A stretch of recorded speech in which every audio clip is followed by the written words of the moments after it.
बिस्मिल्लाहिर्रहमानिर्रहीम।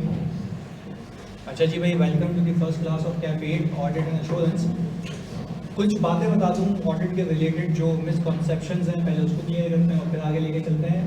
ऑडिट का पेपर कितने लोगों को लगता है या सुना है कि थ्योरी है? मतलब यार ऑनेस्ट ही बात है, मतलब उसमें क्या छुपाने वाली तो बात है नहीं कि झूठ बोलो मुझसे। आपको लगता है कि थ्योरी है, पर मेरी नज़र से इसको अगर देखो वैसे समझने की बात है, दिस इज नॉट थ्योरी। देखो तुम यूँ समझो उसको कि एक किताब लिख दी गई है इंटरनेशनल स्टैंडर्ड्स ऑन ऑडिटिंग, जो आपको ये बताते हैं कि ऑडिट करना कैसे है। बात समझे, इंटरनेशनल जब अच्छा अकाउंटिंग किसके हिसाब से करते हो? IFRS के हिसाब से ना, तो ऐसे तो वो भी थ्योरी भाई, कहने को तो थ्योरी वो भी है, तो उसको भी समझ के, उसको भी जानी समझ के हम टेक्निकली अप्लाई करते हैं ना अकाउंटिंग टर्मिनोलॉजीज में कि भाई डेबिट होगा, क्रेडिट होगा, IAS 40 में जाएगा, IAS 16 में जाएगा, ये सारी चीज़ें। Same is the case with audit. अगर ऑडिट को तमीज़ से पढ़ा जाए, मैंने मतलब अगर मैं 3 साल पीछे चला जाऊँ जब से पढ़ाना शुरू किया मैंने, और प्रैक्टिस में तो मैं कह रहा 8 साल से हूँ। मैं अगर ये बात कहूँ कि यार शुरू से लेके आखिर तक अगर बच्चा इसको बुक के हिसाब से नहीं, अगर इंटरनेशनल स्टैंडर्ड्स ऑन ऑडिटिंग के हिसाब से लेके चले ना, पहले वो समझे कि ऑडिट होता क्या है, पहली चीज़। दूसरा वो ये समझे कि ऑडिट करवाया क्यों जाता है, ऑडिट का पहला स्टेज, पहला स्टेप क्या है, फिर ये होगा, फिर ये होगा। यानी एक ऐसा फ्लेयर दिया जाए, एक ऐसा फ्लेयर दिया जाए जो कि प्रैक्टिकल लाइफ में बंदा ऑडिट करते हुए रहता है। अब जाहिर सी बात है आप उस चीज़ से फैमिलियर नहीं है क्योंकि आपने प्रैक्टिकली कभी ऑडिट नहीं किया। तो मैं मेक श्योर ये करूँगा, मैं स्ट्रेटजी पहले दिन पे बताता हूँ। हम जो भी लिखेंगे वो बुक के ऊपर लिखेंगे। अभी ऑब्वियसली आपके पास बुक नहीं है, तो आई प्रॉमिस मैं आपको पहली स्लाइड क्लास खत्म होते ही शेयर करूँगा। हमें टाइम सेव करना है, मैंने पूरा ये फिजिकल लाइव पढ़ाना है, मार्क माई वर्ड्स, रिकॉर्ड कर लो उसको। एक बात है, FAR 2 और FAR 1 अगर पास करना है, जिसने FAR 2 दिया है वो इस बात को बखूबी बताएगा कि अगर क्लासेस आपने लाइव या फिजिकल ले ली ना, no one can stop you from clearing the paper. ये मैं आपको क्लियर ही बता रहा हूँ, क्लियरिटी से बता रहा हूँ। सिर्फ आपने करना ये है, टाइमली क्लासेस लेनी है, ड्राफ्टिंग चेक करानी है मुझसे, और ड्राफ्टिंग में वही कह रहा हूँ, वो प्रैक्टिकल चीज़ है जो तुम लिखोगे। फर्क सिर्फ इतना आता है कि तुम लिखने में, क्योंकि जो हमारी अंग्रेजी है ना वो सही नहीं होती, यानी हम लिखते तो हैं पर उसके मायने जब लिखते तो क्या हो जाता है, चेंज हो जाता है। उसको मैंने कंट्रोल करना। मैं एक और बात बता दूं, बहुत बेहतरीन बात है, तुम्हारे लिए बहुत लाजमी है। यहाँ पे मैं अंग्रेजी करेक्ट नहीं करूँगा, मैं आपके जो अल्फाज है ना उसके मतलब को डायरेक्शनल करूँगा कि भाई ये बोलो, ये बोलो, ये बोलो, तो उसको समझ आएगा। यानी एक इंडिपेंडेंट बंदा अगर बैठ के सोचे कि भाई जो सामने वाले बंदे ने सवाल किया है क्या उसका जवाब ये बनता है, तो हाँ, या सेटिस्फेक्शन होनी चाहिए कि हाँ भाई वही सवाल है। क्लियर है? तो हमने पहली चीज़ तो ये क्लियर की है कि ये पेपर जो है ये टेक्निकली एक प्रैक्टिकल पेपर है, इसका थ्योरी से कोई ताल्लुक नहीं। हम हर चीज़ को प्रैक्टिकलिटी से करेंगे। और 2-3 बच्चों के सवाल आए थे मेरे पास जब मैंने वो डेमो लेक्चर दिए हुए थे। बच्चे ने कहा कि सर बुक कौन सी फॉलो करेंगे? मैंने कहा मेरी बुक आप फॉलो करेंगे। मैं आपको प्रॉमिस करता हूँ, मैं जैसे जैसे टॉपिक्स को करवाता जाऊँगा मैं आपको रेफर करवाऊंगा कि ये थ्योरी देखो ऐसे लिखी हुई है। 2 अप्रोचेस होती हैं इन सब्जेक्ट्स को पढ़ने की, या तो पहले अंग्रेजी पढ़ाऊँ मैं और उसका तर्जुमा कराऊँ, यूजलेस फजूल चीज़ है। मैं आऊँ पहले दिन में बोलूँ भाई ये आया था, ये इसमें बोलता भाई मैं क्यों बोलूँ? पहले आप लॉजिकली समझो कि ऑडिट होता क्यों, फिर मैं आपको बताऊंगा एक स्पैन के बाद, 3-4 दिन के बाद हम बोलेंगे देखो हमने ये कवर कर लिया, यहाँ पे ये लिखा हुआ तो समझ आएगा ना। हम IFRS 9 शुरू करते हैं, मैं बोलता हूँ भाई फाइनेंशियल एसेट है, फाइनेंशियल लायबिलिटी, तो पहले कॉन्सेप्ट लेके पढ़ा था ना हमने, तो सारी चीज़ें यहाँ पे भी वही अप्लाई होती हैं। तो आज के बाद हम कहेंगे कि क्या ऑडिट एक थ्योरेटिकल सब्जेक्ट है या प्रैक्टिकल सब्जेक्ट है, पर उस प्रैक्टिकलिटी को आपने लिख के देना है कि मैं इस सिचुएशन में हूँगा तो मैं इसको किस तरीके से टैकल करूँगा। बात क्लियर है? आया नहीं? तो ये तो जुनून होना चाहिए। ऑडिट का सब्जेक्ट है, मैं प्रॉमिस कर रहा हूँ तुम लोगों से मैं इसको एंटरटेनिंग बनाऊंगा, ऐसा नहीं कि नाच नूच के, मतलब पढ़ा के अच्छे तरीके से, सही है जी। तो उसको आपने ऐसे मतलब इसको एंटरटेनिंग फैक्टर ही लेना है। बहुत अच्छा सब्जेक्ट है, ड्राई सब्जेक्ट नहीं है, मज़ा आएगा तुम्हें। मैं तुम्हें शुरू से लेके चलता हूँ भाई। ऑनलाइन वाले पहले तो यहाँ तक बात क्लियर है। वीडियो की लैगिंग वगैरह की बात कर लेते हैं अभी, उसको भी सही करते हैं। बाकी चीज़ें क्लियर है ये बता दो। उसकी रिकॉर्डिंग मिल जाएगी, चलेगी, ओके। FAR 2 मिल जाएगी रिकॉर्डिंग, चलेगी। बिस्मिल्लाह करते हैं। हमने पहली क्लास की ऑडिट एंड एश्योरेंस की, सुकून से लेके चलते हैं एक-एक करके। जिसने डेमो लेक्चर दिए होंगे उसको कुछ चीज़ें पता होंगी, पर वो यहाँ पे तो स्पीड में कवर हो जाएंगी क्योंकि हम एक लाइव सेशन ले रहे हैं। अच्छा भाई, सबसे पहले मैं आपसे पूछूं ऑडिट है क्या? मैंने समझे इंटरनेशनल, अच्छा फिर बता रहा हूँ फोकस होकर देखिएगा। अभी सबका बता दो ना, अहमद रियाज कहना व्हाट इज एश्योरेंस, सबकी बात करते देखो भाई, ये वही बुकिश ऑडिट एंड एश्योरेंस। मैं क्या कह रहा हूँ, मैं आपको पूरी कहानी सुनाऊंगा, फिर लिंक करूंगा एश्योरेंस क्या है। पर एश्योरेंस से पहले क्या आ रहा है, तो पहले क्या समझाऊंगा, ऑडिट। पर ये बात याद रखें, सही है जी, वो मेरा काम है आपको किस तरीके से लेके चलना, आपसे सुकून से समझें। भाई अगर मैं ये कहूँ आपसे, पूछे कोई ऑडिट है क्या, तो अच्छा इससे पहले मैं एक बात कर रहा था, वो सवाल के बीच में निकल गई। हम अकाउंटिंग जो करते हैं वो IFRS के तहत करते हैं। किसके तहत? IFRS है, इंटरनेशनल फाइनेंशियल रिपोर्टिंग स्टैंडर्ड्स। पहली चीज हम ऑडिट करते हैं, उसकी भी एक गाइड है जिसको हम कहते हैं international standards on auditing, ISA जिसको कहता हूँ। क्या कहता हूँ? आइजास। अब जैसे आपने देखा होगा कि भाई हमारे पास IS 40 है ना, IS 2 है, IS 16 है, नाम है ना। यहाँ पे भी चैप्टर्स हैं, हर एक चैप्टर में अपनी अपनी बात लिखी हुई है कि ये सिचुएशन होगी तो आपने ये करना है, ये चीज होगी तो ये करना है। तो मैं एक बेसिक आइडिया दे रहा हूँ आपको कि भाई बच्चा अगर देखे यार ऐसा क्या लिखा हुआ, तो जार्गन्स को समझ आए। हम अगली 2-3 क्लास से जार्गन्स में काम करेंगे, हम ऑडिट में घुसेंगे, भाई होता है कैसे, क्या क्या स्टेप्स होते हैं, सारी चीजें। आपसे अगर आज के बाद कोई पूछे ऑडिट किसके तहत होता है, तो क्या बताओगे? आइजास के तहत। और अकाउंटिंग किसके तहत होती है? अच्छा, IFRS ये के मल्टीपल है, हर IFRS एक बात करता है अलग अलग, तो हर ISA एक बात करता है अलग अलग, depending upon the situation, depending upon the situation. Very good. चलिए आगे सुनिएगा। मैं ये भी बात नहीं करता ना, मैंने FR2 में बात की, कोर्स आउटलाइन किया है, वो एक जब आगे बढ़ेंगे मैं खुद बता दूंगा भाई ये है। हमने जो अभी मैंने कंक्लूड किया वो ये किया है, शुरू कहाँ से होता है, एंड कहाँ पे होगा, इस सीक्वेंस में मैं लेके चलूंगा। फिर मैं चैप्टर्स को टैग करवाता हूँ, ये हो गया, ये हो गया, ये हो गया, ये हो गया, क्योंकि आइजा जो है अपनी तरीके से लिखा हुआ है, हम अपनी सीक्वेंस में लेके चलेंगे, फिर उसको डॉट्स को कनेक्ट करेंगे। भाई यहाँ से हमने शुरू किया था। खैर कोई आपसे ये पूछे व्हाट इज ऑडिट, तो आपका जवाब ये होना चाहिए this is official examination of financial statements. क्या कहोगे? और मेरी पर रिक्वेस्ट है कि कोई लिखेगा नहीं, सब है आपके सामने, बुक मैंने इतनी मेहनत करके बना दी, सब लिख दिया उसके अंदर, ये सारी चीजें उसमें डाल दी है। सिर्फ आप सुने, पार्टिसिपेट करें, जब लिखने की बारी आएगी तो लिखेंगे हम सिर्फ सवाल, प्रैक्टिस, और फिर जो आपके क्वेश्चंस होंगे, जो भी चीज आपने लिखनी होंगी बुक पे ही लिखेंगे, टाइम सेविंग। सही है जी। अच्छा भाई मैं आपसे पूछूं व्हाट इज ऑडिट, तो आप बोलेंगे कि sir official examination of the financial statements. यानी बात समझिएगा, बिल्कुल कनेक्टेड। और मैं फिर रिक्वेस्ट करूंगा आपसे, खुदा के वास्ते इतनी सी भी कंफ्यूजन हो तो शर्माना नहीं, आपने पूछ लेना कि भाई सर मुझे बता दें इसका मतलब क्या है। न्यू सब्जेक्ट है ऑल टुगेदर तुम सबके लिए। सही जी। आगे सुने, ऑफिशियल एग्जामिनेशन का मतलब ये कि मैं चेक करूंगा कि फाइनेंशियल स्टेटमेंट्स में सब सही है या नहीं है। मैं फिर रिपीट कर रहा हूं, मैं सब चेक करूंगा कि सही है या नहीं है। अब ये एक बड़ी वेग सी बात कर लगती है कि भाई मैं चेक क्यों करूंगा, मैं चेक क्यों करूंगा। इसके लिए आपको मुझसे पूछना होगा कि सर ये बताएं कि ऑडिट करवाया क्यों जाता है। साथ साथ बोलोगे सर ऑडिट करवाया क्यों जाता है। देखो फिर रिपीट कर रहा हूं, जल्दी से बताना मुझे। ऑडिट कोई आपसे पूछे क्या होता है, क्या बोलोगे? ऑफिशियल एग्जामिनेशन ऑफ, मुझे देखना फाइनेंशियल में सब सही है या नहीं है, फाइनेंशियल में सब सही है या नहीं है। पहली चीज ये कह रहा हूं। अच्छा मैं अगर बेसिक एग्जांपल दूं, अब जैसे यहाँ पे बच्चे आते हैं, फीस भरते हैं, सही है, मेरा कुछ 1000-2000 का शेयर निकलता है उसमें, सही है, तो वो 1000-2000 को प्रोटेक्ट करने के लिए मैं ऑडिट में चेक करता हूँ। मैं क्या करता हूँ? चेक करता हूँ। मैं चेक करता हूँ कि भाई कितने बच्चे थे, कितनी फीस आई, उसमें मेरा हिस्सा कितना है, ये क्या कर रहा हूँ मैं? ऑडिट। ऑफिशियल एग्जामिनेशन क्या कर रहा हूँ मैं? Official examination. ये मैंने एक लेमैन ज़बान में आपको बताया कि भाई ऑफिशियल एग्जामिनेशन ऑफ अकाउंट्स है। किसी भी हिसाब किताब को चेक करना क्या कहेंगे हम? ऑडिट। नहीं, किसी भी हिसाब किताब को चेक करना क्या कहेंगे? ऑडिट। साथ साथ बोलेंगे किसी भी हिसाब किताब को चेक करना ऑडिट है। अब आप मुझसे पूछेंगे सर ऑडिट होता क्यों है? आगे लेके चलते हैं इसको भाई। Why do we need to perform audit? पहले कहानी सुनते हैं फिर यहाँ पे लेके आऊंगा, सुनिएगा। मैंने ये कहा कि भाई एक XYZ कंपनी है, वो चली गई बैंक के पास लोन लेने के लिए।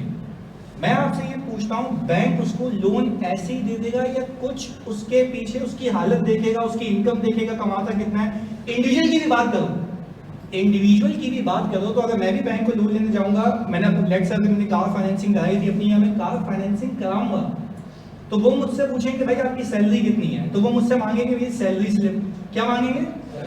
Salary slip. वो क्यों मांग रहा है सैलरी स्लिप, जल्दी बताओ। ताकि चेक कर सके कि मेरी इस्तिताअत इतनी है भी या नहीं कि मैं रीपे कर पाऊंगा या नहीं कर पाऊंगा। वापस से, मेरी इस्तिताअत इतनी है भी या नहीं कि मैं रीपे कर पाऊंगा। ये बात हो गई इंडिविजुअल की, ये बात हो गई इंडिविजुअल की। आप साइड में कर दो मुझे। अब आ जाओ कंपनी पे। कंपनी लोन लेने गई, कंपनी की फाइनेंशियल परफॉर्मेंस कैसे चेक होती है? उसका प्रॉफिट एंड लॉस देख के। क्या देख के? प्रॉफिट एंड लॉस देख के। उसके पास कितने एसेट्स मौजूद है, उसके पास कितने एसेट्स मौजूद है, ये कहां से दिखेंगे? बैलेंस शीट से। अच्छा, अब एक एक करके कनेक्ट करता हूं डॉट्स को। बैंक जो है, बैंक वो कंपनी को बोलेगा भाई अपने फाइनेंशियल्स दो। क्या दो? फाइनेंशियल स्टेटमेंट्स के अंदर कुछ चीजें आती हैं, balance sheet, PNL, cash flow, statement of changes in equity and notes. कितनी चीजें हैं? 5 चीजें हैं। बैंक बोलेगा ये प्रोवाइड करो। मैं बोलूंगा भाई लोन देने की क्या चीजें मांग रहा है मेरे से? वो बोलेगा भाई मुझे ये देखना है कि आपकी इस्तिताअत इतनी है या नहीं है, क्योंकि वो मुझे लोन के अगेंस्ट में मुझे अपने एसेट्स गिरवी रखवाने होंगे। मुझे अपने एसेट्स, वो एटलीस्ट बेयर मिनिमम अपना हिस्सा उतना रखेगा कि वो बोलेगा भाई अगर मुझे 5 मिलियन का लोन चाहिए कंपनी को, तो वो 5 मिलियन की इक्विवेलेंट की चीजें क्या रखवाएगा? गिरवी। Let's say property, plant and equipment, अगर कंपनी की एक ऑफिस बिल्डिंग है तो वो क्या रखवा देगा? गिरवी रखवा देगा उसको। पहले बताओ यहाँ तक बात समझ आती है? कुछ कंपनीज ये करती हैं कि भाई कहती है कि देखिए हमारे पास तो इन्वेंट्री इतने की मौजूद होती है, तो आप कैसे कह सकते हैं हम आपको नहीं रीपे कर पाएंगे। पहले तो ये बात समझ आई। अच्छा, अभी हम सीख क्या रहे हैं कि ऑडिट होता क्यों है, ऑडिट होता क्यों है। ये क्यों का जवाब दे रहा हूं, सुनिएगा। बैंक के पास गया, बैंक बोल रहा है कि भाई मैं आपको लोन नहीं दे सकता, उसको क्या चाहिए? Financial statements. क्या चाहिए? अच्छा जल्दी से बताओ, फाइनेंशियल स्टेटमेंट्स क्यों मांग रहे हैं? क्योंकि उसको देखना है कि कंपनी की हालत क्या है। और कंपनी की हालत कैसे पता लगती है? जब हम क्या चेक करें? Financial statements. अच्छा भाई अब सुने, कंपनी ने फाइनेंशियल उठा के दे दी, उसने उठा के फेंक दिए। उसने बोला मुझे इस पे एतमाद ही नहीं है, क्योंकि कि तुमने बनाया, क्योंकि ये तुमने बनाया। इसको तुम चेक कराओ किसी इंडिपेंडेंट बंदे से।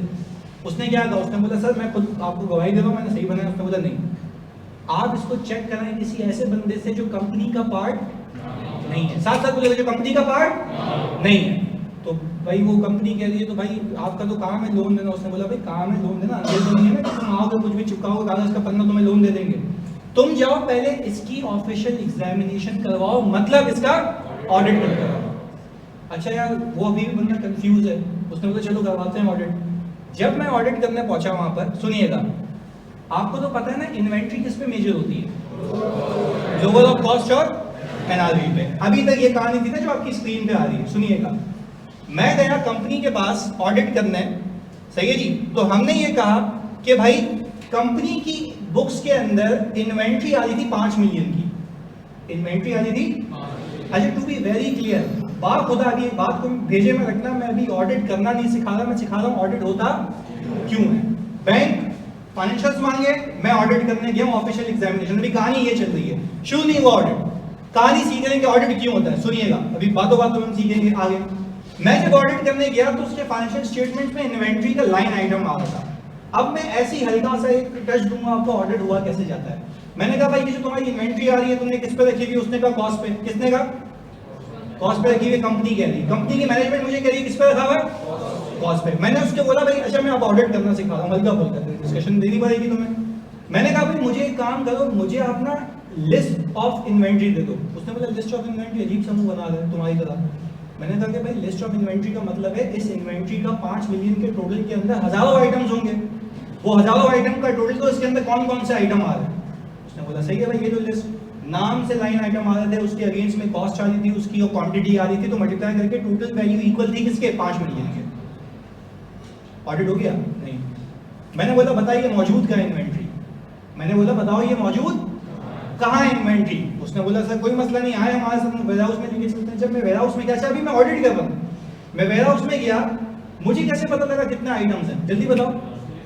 लिस्ट ऑब्टेन की है, लिस्ट ऑब्टेन की है, मैं कहां चला गया? Where house. मैंने देखा कुछ इन्वेंट्री ऐसी खस्ता हालत में है कि वो बिक ही नहीं सकती। मैंने कहा भाई तुमने बढ़वा दिया, आपकी इन्वेंट्री लोअर ऑफ कॉस्ट और एनआरवी पे मेजर होने वाली है, आप लोगों को बेवकूफ बना रहे हैं। आप जो बैंक के पास लोन लेने जा रहे हैं, आप अपनी इन्वेंट्री को ज्यादा दिखा रहे हैं, आप अपनी इन्वेंट्री को। तो मुझे बताओ क्या बैंक का शक सही नहीं था? उसने क्या बोला, क्या करा देगा उसका? अच्छा अब बात समझे, कनेक्ट करता हूं। ऑडिट करवाने से होता यह है कि आपके फाइनेंशियल स्टेटमेंट्स में मौजूदा चीजें सही हो जाती हैं और उससे यूजर ऑफ फाइनेंशियल स्टेटमेंट्स का कॉन्फिडेंस एनहांस हो जाता है। बात समझे? अब कनेक्ट किया। मैंने कहा ऑडिट करवाने से क्या होगा, जल्दी बताओ। फाइनेंशियल स्टेटमेंट में चीजें सही हो जाती हैं और उससे यूजर ऑफ फाइनेंशियल स्टेटमेंट्स का कॉन्फिडेंस। तो ये तो डेफिनेशन है, audit is conducted to enhance the confidence of users. Audit क्यों होता है? ताकि यूजर में क्या हो, कॉन्फिडेंस। आपने रेशियोज में पढ़ा है, क्या बैंक फाइनेंशियल स्टेटमेंट्स का यूजर होता है? होता ही नहीं होता। अच्छा उस बंदे को, उस बैंक को इस फाइनेंशियल स्टेटमेंट्स पर रिलायंस कब आएगी? जब वो ऑडिट होंगे, जब वो। अच्छा अब वापस से रिवाइज साइकिल। ऑडिट क्या है? Official examination of. मैं आपसे सवाल कर रहा हूं, ऑडिट करवाया क्यों जाता है? To enhance the confidence of financial statements users. पहले बताओ कहानी समझ आई? ये उसमें चीजें लिखी हुई। This is called ISA 200, international standards in auditing 200। उसमें ये बेसिक 2 लाइनें लिखी हुई, उसके लिए ये कहानी की हमने। पहले तो बात समझ आई? यानी फिर आखिरी बात मेरे लिए, मुझे जल्दी से बताओ ऑडिट क्या है? ऑफिशियल। अच्छा आप जल्दी बताना, official examination of financial statements कौन करेगा? ऑडिटर। कंपनी का बंदा या इंडिपेंडेंट? वेरी गुड, यहाँ भी इंडिपेंडेंस पे भी बात करते हैं आगे। मैंने कहा इंडिपेंडेंट बंदा करेगा। आप जवाब दो, क्यों करेगा? To enhance the confidence of user of the financial statements. ये मैंने आपको वो सवालात के जवाब बता दिए, अगर स्ट्रेट पूछ ले तो ये लिख देना, और इतना अच्छा एग्जामिनर नहीं है। सही है जी? पहले बताओ कहानी समझ आई? चलिए जी अब सुनिएगा, इसमें आगे ये गेम है। तो हमने ये कहा 3 मिलियन की उसकी एनआरवी है, तो आप मुझे जवाब देंगे जो इन्वेंट्री है, जो इन्वेंट्री इस कंपनी की कितने से ज्यादा है। इसको हम, अच्छा नमाज मैं आपको, मैंने बच्चों को कहा भी था कि मैं 10-15 मिनट पहले ऑफ करूंगा, नमाज पढ़ लीजिएगा। सही है जी? अभी मोमेंटम में रहता है, सुनिएगा। अच्छा आज के बाद मैं आपसे पूछूं इन्वेंट्री कितने से ओवर स्टेटेड है? आप एक एक करके वर्ड सीखेंगे। ओवर स्टेटेड का मतलब है ज्यादा, ओवर स्टेटेड का मतलब है। अच्छा ऑडिटर की जबान में हम बात करेंगे। ऑडिटर कहता है कि भाई इसमें इतना मसला है, या तो अंडर स्टेटेड होगी या ओवर स्टेटेड होगी। अच्छा अब मेरा शक यह है कि भाई शक क्या, मुझे तो यकीन हो गया क्योंकि मैंने ऑडिट किया कि इस कंपनी के फाइनेंशियल स्टेटमेंट्स के अंदर इन्वेंट्री 2 मिलियन से ओवर स्टेटेड है। अच्छा क्या मैं कह सकता हूं कनेक्शन के लिए? नहीं समझ आता तो बीट करवा लेना। इन्वेंट्री 2 मिलियन से ओवर स्टेटेड है, मुझे लगता है प्रॉफिट भी 2 मिलियन से ओवर स्टेटेड है। वापस रिपीट करता हूं, अब कनेक्ट भी तो करनी है चीजें। फिर से इन्वेंट्री 2 मिलियन से ज्यादा है और अल्लाह की कसम प्रॉफिट भी 2 मिलियन से ज्यादा है। कैसे? क्लोजिंग नहीं, गलत। आप देखो फिर अकाउंटिंग वाले बन गए ना तुम बाबू। अकाउंटिंग नहीं, गलत। आप ऑडिटर की नजर से सोचें कि अगर एनआरवी लॉस बुक होगा तो प्रॉफिट, तुम तो ये बोल लो closing inventory will be lower तो सीओजीएस विल बी हायर। ऐसा नहीं है, सुकून से सोचो। एनआरवी लॉस उसने जानबूझ के पार्क नहीं किया क्योंकि वो बैंक को बोलना चाहता मेरे पास इतनी चीजें हैं, मेरे इतने प्रॉफिट्स हैं, तो उसने कोशिश की कि प्रॉफिट ज्यादा से और एसेट्स ज्यादा से ज्यादा देखें। पर ये सही कब हुआ? जब ऑडिट हुआ इसका। तो क्या हम ये कंक्लूड करें कि audit is conducted to enhance the confidence of user of the financial statements. पहले बताओ यहां तक कोई मसला, क्लैरिटी के कोई सवाल लेके चले आगे? चलिए जो ऑनलाइन है प्लीज बताओ। ये भाई जोएल ने एनटीपी बना दी, NRV loss debit inventory credit, बिल्कुल। चलिए जी, तो हमने ये कहा 2 million NRV loss not recorded, inventory is overstated. हमने ये बेसिक बात कर ली अभी। अच्छा क्या मैं फिर रिपीट कर रहा हूँ, ऑडिट शुरू किया या ऑडिट के जार्गन सीख रहे हैं? जार्गन सीखना है। यानी आज आपको एक चीज तो पता लग गई, ऑडिट होता है क्या है और ऑडिट करवाया क्यों जाता है। तो हम अगर ये कहें सिंपल सी बात, why do we perform audit, तो सिंपल इसका जवाब ये है to enhance the confidence of user in the financial statements. पहला रीजन दे दिया, दूसरे रीजन पे चलते हैं। चलें जी, अभी भी हम बात कर रहे हैं कि ऑडिट करवाया क्यों जाता है। पहला रीजन बताओ, to enhance the confidence of user of the financial statement. इस केस में यूजर कौन था? बैंक। इस केस में यूजर था बैंक। Very good. अब एक सवाल आया सर अगर कंपनी 2 नंबरी कर सकती तो क्या ऑडिट में 2 नंबरी हो सकती है? यानी हम जैसे अच्छे लोग हैं ना, नहीं होने देंगे 2 नंबरी। अब जब ऑडिट की कहानी आगे बढ़ेगी तो मैं बाप होता आपको कहानियाँ किससे सब बताऊंगा जो प्रैक्टिकल लाइफ में होते हैं, जिस तरह हम इनकाउंटर करते हैं और चीज़ें चलती हैं आगे, तो उसको कैसे क्लोज किया जाता है वो भी बताऊंगा। पर as far as my clients are concern, बहुत सी चीज़ें पकड़ी हैं, सही भी हुई हैं और ऐसी कोई रिश्वत वगैरह की बात नहीं है। सर अगर एक फर्म ने, एक ऑर्गेनाइजेशन ने बाहर से ऑडिट करवाना है तो एक इंटरनल ऑडिटर, नहीं वापस से बोलो। अगर एक ऑर्गेनाइजेशन ने, मैं सवाल भी रिपीट कर रहा हूँ, ये कह रहे हैं कि ऑर्गेनाइजेशन है और एक ऑर्गेनाइजेशन ने अगर बाहर से ऑडिट करवाना है तो ऑर्गेनाइजेशन के अंदर एक इंटरनल ऑडिटर। देखो पहली तो बात ये है कि मैंने इंटरनल ऑडिटर का कॉन्सेप्ट ही नहीं बताया ना अभी। पहली चीज़, इंटरनल ऑडिटर का मतलब ये होता है कि कंपनी का अपना बंदा। एग्जाम्पल देता हूँ, सॉल है ना मेरा असिस्टेंट जो क्विज वगैरह बनाता है, उसको मैंने इंटरनली यहाँ पे चेक एंड बैलेंस के लिए भी रखा हुआ। वो पता है क्या करता है, तो मतलब है तो हमारा ही सिखाया हुआ ना, वो पोर्टल आईडीज निकालता है, बोलता है कितनी आईडी इशू हुई हुई है तो इतने पैसे तो आने चाहिए, ऐसा ही है। फिर मैं बोलता हूँ चलिए यार इस पर डिस्काउंट फैक्टर लगा दे कि यार एवरेज बच्चे ने 10,000 दिए होंगे, मल्टीप्लाई कर मैंने कहा इतने पैसे तो भाई के होने चाहिए जो बनते हैं कुछ 10-20 हज़ार रुपये, सही है जी। तो वो मैंने कहा उसको, अच्छा वो क्या करता है चेक एंड बैलेंस रखता है, वो बनता है इंटरनल। अगर वही चौसी मिल जाए अकाउंट वाले के साथ, मुझे कौन सा बंदा रखना पड़ेगा? एक्सटर्नल। तो इंटरनल बंदा इंटरनल चेक एंड बैलेंस के लिए होता है, पर तीसरे बंदे को तुम बोलो कि ये हिसाब किताब है, उसको रिलायंस कब आएगी? मेरे बंदे की सुन के या थर्ड पार्टी की? This is called independent auditor, सही है, ओके। इसको एक और एग्जांपल देता हूं, सुनिएगा। इंडिपेंडेंस की बात करते हैं फिर आगे चलते हैं। यहां पे मैंने तस्करा स्पेसिफिकली किया कि ऑडिट जो करेगा कंपनी का बंदा नहीं करेगा, कौन सा बंदा करेगा? इंडिपेंडेंट ऑडिटर करेगा। जरा बात समझिएगा, अब मैं कॉन्सेप्ट बना रहा हूं इंडिपेंडेंस का, तो आपको अच्छे से समझ भी आएगा, वो सुनिएगा। वो कहता ये है इंटरनेशनल स्टैंडर्ड्स ऑन ऑडिटिंग के audit should be perform by independent auditor. बातें करते हैं भी सीख रहे हैं। हुआ ये कि जिस कंपनी का मैं ऑडिट करने गया वहां पे मेरी बेगम सीएफओ है, वहां पे मेरी बेगम सीएफओ है। अच्छा मुझे एक बात बताओ, मैं जिंदगी में घर पे नहीं सुन सकता उसकी, क्लाइंट पे मैं उसको बोलूंगा तेरी ये गलती है इसको सही कर, वो बोलेगी घर आना है या नहीं आना। इसको हम कहते हैं ऑडिट की जबान में इंटिमिडेशन थ्रेट। क्या कहते हैं? धमकी। वो धमकाएगी और हम धमक जाएंगे, सही है।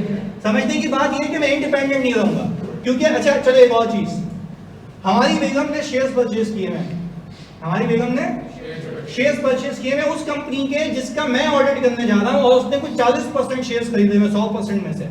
अगर उसमें गलती निकली, जल्दी से बताओ, उसमें कोई गलती निकली, रिलेटेड पार्टी नहीं है, अभी आप साइड में करें, पहले आप बेसिक समझे मेरे से।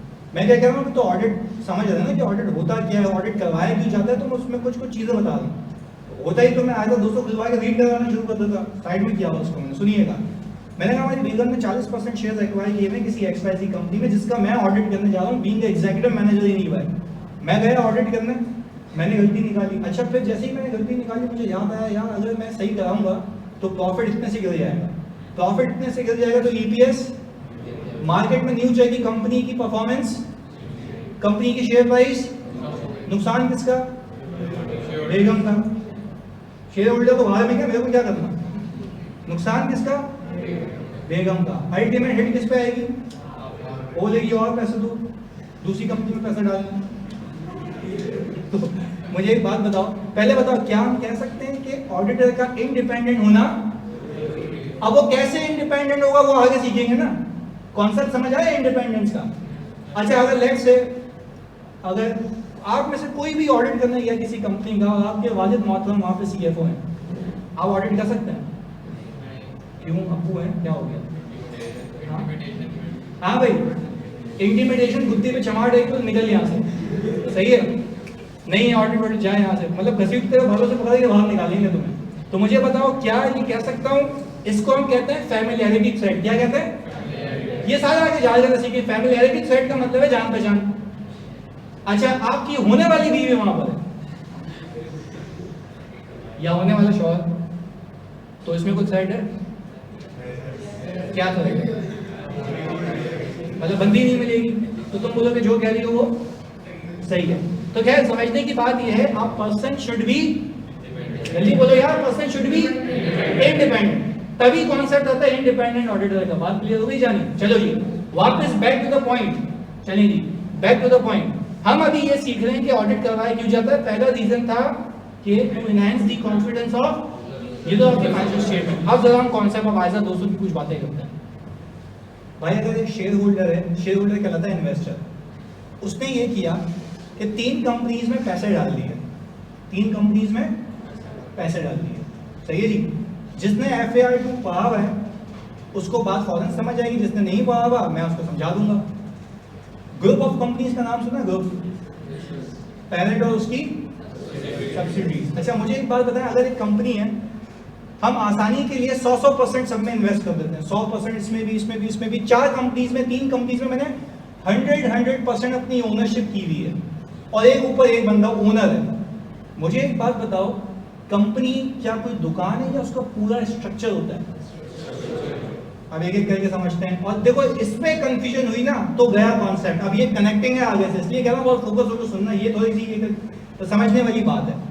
ARTT के अंदर एडमिन अलग है, फाइनेंस, एम्प्लॉइज जो टीचर्स हैं वो, और ओनर्स।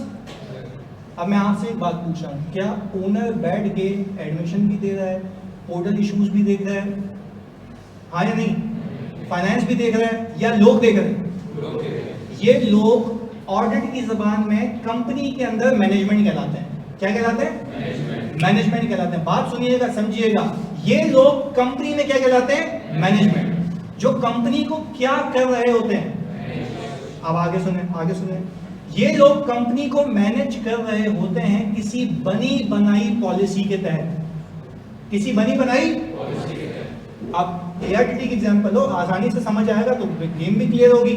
मैंने कहा कि भाई एक बंदा यहाँ पर आता है तो उसको बोला गया आप गूगल फॉर्म भरेंगे, फिजिकली आता है तो वो बोलेगा हार्ड फॉर्म भरेंगे, यहाँ पे जो यहाँ पे फिजिकली मौजूद है। वो फॉर्म भरने के बाद क्या लिए जाते हैं? पैसे। उसके लिए 2 स्लिप बनती है, एक व्हाइट कॉपी होती है, एक ब्लू कॉपी होती है। व्हाइट कॉपी आपके पास आती है, ब्लू कॉपी हमारे पास होती है। वो कार्बन कॉपी होती है जो कॉपी नहीं जाती, क्योंकि जब तक आपको वो कॉपी नहीं दी जाएगी तब तक ये नहीं माना जाएगा कि आपने पैसे पे किए। ये क्या बना हुआ है? प्रोसेस। ये क्या बना हुआ है? किसने बनाया? ओनर्स ने। किसके लिए बनाया? मैनेजमेंट के लिए। किसके लिए बनाया? अब एक बात समझें यार, एक बात समझें, अब owner can not reach everywhere. Owner हर जगह पहुंच और हर काम वो खुद, अनलेस के वो छोटी सी कोई दुकान हो तो मेक सेंस कि खुद बैठा चीजें निकाल के दी जा रहा है, पर यहाँ पर दुकान की बात हो रही कंपनी की। अब बात समझे, मैनेजमेंट का कॉन्सेप्ट समझ आया? यानी एक बात समझो, मैनेजमेंट अलग है, ओनर्स साथ साथ बोलोगे, मैनेजमेंट ओनर्स अलग है। वेरी गुड, आगे सुनिएगा, मैनेजमेंट अलग है, ओनर्स अलग है, ये बात हमें क्लियर हो गई। आगे सुने, इन मैनेजर्स के ऊपर जो मैनेजमेंट के लोग हैं इनके ऊपर अलग अलग हेड बिठाए जाते हैं, हेड्स। अच्छा वो हेड्स होते हैं हेड ऑफ डिपार्टमेंट्स। वो क्या होते हैं? Head of departments. अच्छा भाई, अब मुझे शामिल कह रहे हैं कि why online student didn't receive any receipt. तो जो तुम बैंक में पैसे जमा कराते हो वो क्या एक्सेल सबूत नहीं होता जाने? तो आगे ले लियो मेरे से अलग से, सही है सर भाई, वो रिसीट ही तो होती है। खैर अभी सीखेंगे ना, अभी ऑडिट तो सीख रहे हो ना, तुम्हें यहाँ बहुत चीजें सीखने को मिलेंगी। चलो खैर बैक टू द पॉइंट, वापस से फोकस। मुझे बताओ जल्दी से, ओनर मैनेजमेंट सेम है? अलग है? क्यों अलग है जल्दी बताओ? Owners can not reach everywhere in the company. अच्छा, इस मैनेजमेंट के जो बंदे हैं इनको देखने के लिए एक नॉलेजेबल, एक बहुत ही ज्यादा स्किल्ड बंदा बिठाया जाता है जो कि होता है हेड ऑफ डिपार्टमेंट। क्या होता है? अच्छा, फाइनेंस का हेड यूजुअली आपने नाम सुना होगा, चीफ फाइनेंशियल ऑफिसर, बोलोगे चीफ फाइनेंशियल ऑफिसर। मार्केटिंग का मार्केटिंग हेड होगा, मार्केटिंग का, सेल्स का सेल्स हेड होगा, यानी ये सारे एचओडीज हैं। अब मैं समझा रहा हूं आपको स्ट्रक्चर ऑफ कंपनी। मैं क्या समझा रहा हूं? अच्छा, ओनर मैनेजमेंट से पूछेगा या हेड से पूछेगा? मैनेजमेंट से क्यों नहीं पूछेगा? क्योंकि 5 बंदे जा रहे हैं, सर मैं बोल ले, हाँ बताइए, बोले उससे पूछ ले, सर मैं बोले बताइए, बोले उससे पूछ ले। ये सारी रिपोर्टिंग किसको होगी? आप बोलेंगे एचओडी को। किसको होगी? एचओडी के बाद समरी आएगी, सर हम किसको कॉल करेंगे? एचओडी को। बताइए क्या चल रहा है, बात समझ आई? चले अब बात समझिएगा। एचओडीज के ऊपर हेड ऑफ डिपार्टमेंट्स के ऊपर होता है सीईओ, चीफ एग्जीक्यूटिव ऑफिसर। वो कंपनी के पूरे ऑपरेशंस के लिए जिम्मेदार होता है। अच्छा मैं आपसे पूछता हूं, प्लीज खुदा के वास्ते बहुत फोकस होकर समझाएं मुझे, वो बताएं मैनेजमेंट ओनर्स अलग है, हाँ या नहीं? मैनेजमेंट के ऊपर कौन है? एचओडी के ऊपर कौन है? सीईओ। अच्छा सीईओ किसको रिपोर्ट करता है? बोर्ड ऑफ डायरेक्टर्स को। आप बात समझिएगा, बोर्ड ऑफ डायरेक्टर की बहुत क्रिटिकल बात बता रहा हूं, उसमें नहीं समझ आया तो पूछ लें, जिसने कंपनीज एक्ट नहीं पढ़ा होगा उसको तो शायद मुश्किल हो, वैसे समझ आ जाएगा, पर मैंने ये अज्यूम करना कि किसी को कुछ नहीं आता। फोकस होकर सुनने। शेयर होल्डर जो है ना, अभी तक कहानी शेयर होल्डर तक पहुंची नहीं है। शेयर होल्डर करता ये है कि कुछ इंडिपेंडेंट डायरेक्टर बिठाता है, इंडिपेंडेंट डायरेक्टर जिनको फीस दी जाती है। अच्छा इंडिपेंडेंट डायरेक्टर क्यों बिठाया जाता है? क्योंकि कंपनीज एक्ट की रिक्वायरमेंट है। अच्छा वो होते हैं कंपनी से इंडिपेंडेंट, ये इंडिपेंडेंट ऑडिटर नहीं, ये कौन है? इंडिपेंडेंट।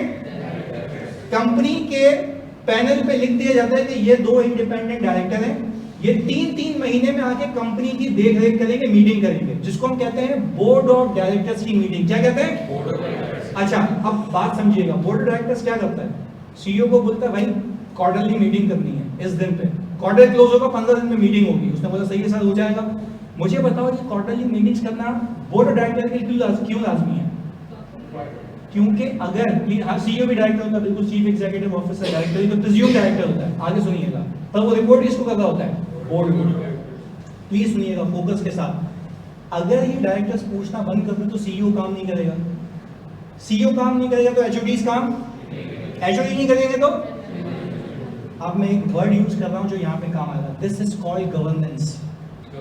दिस इज कॉल्ड, और डायरेक्टर्स को हम कहते हैं दोज चार्ज विद, वो लोग जिनको चार्ज दिया गया है किसका? अब आप जब अपने आइडियाज खोलेंगे और जब बुक लेंगे आप, आपको वहां पे दिखेगा एक वर्ड यूज हुआ होगा, दोज चार्ज विद गवर्नेंस। आप सर उसको देखते हैं, ये देखिएगा, ये रहा स्ट्रक्चर ऑल टुगेदर। भाई यही बातें की हमने, यही बातें की। अब जल्दी से मुझे एक बात बताओ, जल्दी से सर, बोर्ड ऑफ डायरेक्टर्स तुम लोग मुझे बताओगे, अब स्ट्रक्चर समझते हैं। शेयर होल्डर मैनेजमेंट सेम है, क्यों? जल्दी बताओ क्यों? क्योंकि share holder can not reach everywhere, it is impossible. वो तो भाई पैसे वाला आदमी, वो तो जगह जगह इन्वेस्ट करेगा। उसने इस कंपनी को देखने के लिए किसको बिठाया? वेरी गुड यार, board of directors. Board of directors technically are charge with governance, उनको गवर्नेंस की जिम्मेदारी दी गई है। तो क्या वो अल्लाह वास्ते करते हैं या उनको फीस मिलती है? फीस मिलती है, उनको पैसे मिलते हैं इस चीज के, तो ऐसी बात। अच्छा फिर वो ऐसे लोग होते हैं जिनका एक्सपीरियंस। अच्छा फिर इसके लिए आगे की बात बता रहा हूं जो सी फाइनल में आप सीखेंगे। इसके लिए बनाया गया है पाकिस्तान में कोड ऑफ कॉर्पोरेट गवर्नेंस। क्या बनाया गया? कोड ऑफ कॉर्पोरेट गवर्नेंस एक लॉ है जो बोलता है डायरेक्टर इतने होने चाहिए, उसकी क्वालिफिकेशन ये होनी चाहिए, उसकी ये डिग्री होनी चाहिए, सारी चीजें। ताकि अब ऐसा तो नहीं है कि एक फार्मा कंपनी में मैंने साबुन बेचने वाली कंपनी का डायरेक्टर बिठा दिया, उसको क्या उसकी नॉलेज होगी? ये रेलेवेंट इंडस्ट्री का बंदा होगा और वो पूरे प्रोसेस से ग्रो के ऊपर पहुंचा होगा, उसको बनाते हैं क्या? डायरेक्टर। पहले तो बात क्लियर है। अब एक एक करके सुनो जल्दी से। फीस एंड सैलरी डिफरेंस बिल्कुल देखो। इंडिपेंडेंट डायरेक्टर अगर सैलरी पे होगा तो क्या वो इंडिपेंडेंट है? नहीं, उसको क्या मिलती है? फीस। वो आएगा, मीटिंग अटेंड करेगा, दलील करेगा लोगों को, क्योंकि उसका काम क्या है? गवर्नेंस। उसका काम क्या है? गवर्नेंस। चलिए वापस सही है, स्ट्रक्चर तुम्हारे सामने मैंने पेश किया हुआ है। शेयर होल्डर किससे पूछेंगे? अच्छा बोर्ड ऑफ डायरेक्टर किसको लगाएंगे? सीईओ को। सीईओ किसको लगाएगा? सीएफओ को। सीएफओ किसको लगाएगा? एचओडीज को। एचओडी किसको पकड़ेंगे? एम्प्लॉइज को। अब मैं तुमसे पूछता हूँ, खुदा के वास्ते मुझे बताओ, अभी भी स्ट्रिक्ट टू द पॉइंट हूं मैं, कि मुझे ये सिखाना है कि ऑडिट होता क्यों है। पहला रीजन था to enhance the confidence of users. अभी इसकी बात कर लेते हैं। मुझे बताओ फाइनेंशियल स्टेटमेंट इसमें से कौन सा डिपार्टमेंट बनाएगा? Finance department. पक्की बात है। अच्छा अब एक एक चीज सुनना, एक एक चीज सुनना, इसमें कोई कंफ्यूजन हो तो मुझे बताना प्लीज। अच्छा जी अब मुझे एक बात बताओ, यहाँ पर सबसे पहले अगर सेल्स का बंदा कोई मार्केटिंग का एक्सपेंस करता है, उसकी रिकॉर्डिंग कौन करेगा? फाइनेंस। Very good. सेल्स नहीं, कौन करेगा? क्योंकि अकाउंटिंग की जिम्मेदारी किसकी है? पर वो खर्चा किसका होगा? सेल्स वाले का। अच्छा आगे सुनिएगा, मैंने कहा अगर मार्केटिंग होगी उसका खर्चा होगा, तो खर्चा करेगा कौन? अकाउंटिंग कौन करेगा? फाइनेंशियल स्टेटमेंट्स कौन बनाएगा? वेरी गुड, बेहतरीन बेहतरीन। फाइनेंशियल स्टेटमेंट्स कौन बनाएगा? अच्छा, अब जरा कहानी समझे। फाइनेंशियल स्टेटमेंट्स बनाएगा फाइनेंस टीम, जो कि पूरी ऑर्गेनाइजेशन का डेटा कलेक्ट करके बनाती है, जिसमें सेल, कॉस्ट ऑफ सेल सब आ रहा होगा, ये सारी चीजें, purchase department, production department purchases की चीजें दे रहा होगा, सारी एंट्री बन रही होगी। एंट्री बना के लेजर बनेगा, लेजर से ट्रायल बैलेंस, ट्रायल बैलेंस से फाइनेंशियल। अच्छा, पैसा किसका लगा हुआ? ऊपर की चोलेंगी। अब बात समझिएगा, शेयर होल्डर ने ये कहा मैंने गवर्नेंस के लिए लोग तो बिठा दिए। सुनिएगा, शेयर होल्डर ने डायरेक्टर्स को कहा, ऑनलाइन में तो बहुत फोकस होकर सुनना भी कनेक्शन है। शेयर होल्डर ने डायरेक्टर्स को ये कहा कि बेटा जब साल खत्म होगा ना, साल खत्म होने के बाद 3 महीने के अंदर इंसान का बच्चा बन के ऑडिट करवाना। क्या करवाना? ऑडिट करवाना। और ऑडिट करवाने के बाद सीएफओ और सीईओ से साइन करवाना और तुम लोग अप्रूव करना। बात समझे? शेयर होल्डर कौन है? इन्वेस्टर, जिसका पैसा लगा हुआ है, जिसका पैसा लगा हुआ है। शेयर होल्डर, क्या ये अकाउंट्स जो पूरे साल में हजारों मिलियन एंट्रीज होंगी, क्या शेयर होल्डर बैठ के चेक करेगा? रीजन क्या है? Can not reach anyway. भाई वो तो पैसे वाला आदमी है, तो उसने इतना सिस्टम क्यों लगा, लोगों को पैसे क्यों दे रहा है? पर वो ये चाहेगा कि उसको सही चीज पता लगे कि उसने कमाया साथ साथ उसने कमाया कितना है। तो मुझे एक बात में, उसने कमाया कितना है, एसेट्स कितने हैं, सही है या नहीं है, पीपी मौजूद है भी या नहीं है। ऐसा तो नहीं है कि एक एंट्री बनाता है कि account receivable debit sales credit, receivable debit sales credit, fake sales हो गई। भाई रिसीवेबल है ना, तो वो रिसीवेबल तो असल में किसी से है ही नहीं। सेल्स बुक करते जो प्रॉफिट क्या होगा? प्रॉफिट क्या होगा? जब फेक सेल्स बुक करोगे, प्रॉफिट ऊपर जाएगा तो ईपीएस। इससे मैं आपको एक बात बताऊं, जो पोटेंशियल इन्वेस्टर है ना, वो भी मिसलीड होगा। पोटेंशियल इन्वेस्टर का मतलब ये है, पोटेंशियल इन्वेस्टर का मतलब ये कि वो बंदा जो इस कंपनी में इन्वेस्ट करने का सोच रहा है, वो भी मिसलीड होगा। तो क्या मैं ये कह सकता हूं अभी कि शेयर होल्डर को फाइनेंशियल देने से पहले अकाउंटिंग कौन करेगा? फाइनेंस। उसको ऑडिट कौन करेगा?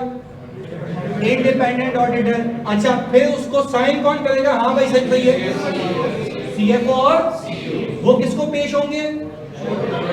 बोर्ड ऑफ डायरेक्टर्स देखेंगे, बोलेंगे सर सही है, अब हम इसको लेके जाएंगे किसके पास?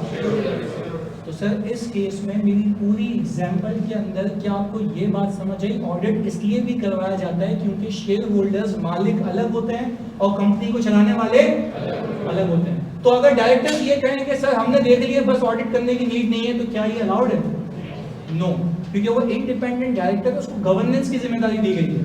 हो सकता है कि उनसे कोई भंड लग जाए तो वो तो छुपा देगा, पर इंडिपेंडेंट ऑडिटर कभी भी नहीं छुपाएगा इस बात को। तो क्या मैं ये कह सकता हूं अभी भी मैं उसी पोजीशन पे हूं, उसी बात पे स्टिक हूं कि भाई ऑडिट करवाया जाता है to enhance the confidence of user of the financial statement, whether it is the existing user और इट इज प्रोस्पेक्टिव यूजर या potential user of the financial statement. Potential user कौन है? जो सोच रहा है कि मैं इस कंपनी में, और पोटेंशियल इन्वेस्टर वो भी तो था बैंक, जो सोच रहा है कि मैं इसको लोन दूं या ना दूं। पहले बताओ ये गवर्नेंस स्ट्रक्चर समझ आया? This is why we do audit. Clear है? अच्छा, वैसे फेक सेल्स को ऑडिटर कैसे पकड़ेगा? चलो ऑडिट मैंने क्या सिखाया नहीं तो समझा देता हूं। मैंने एग्जांपल क्या दी आपको। अब देखो ये तो इंटरेस्टिंग बात है ऑडिट के अंदर, पहले समझ लेते हैं, फिर ये सारी चीजें चोरी चकालियां पकड़ना सिखाऊंगा।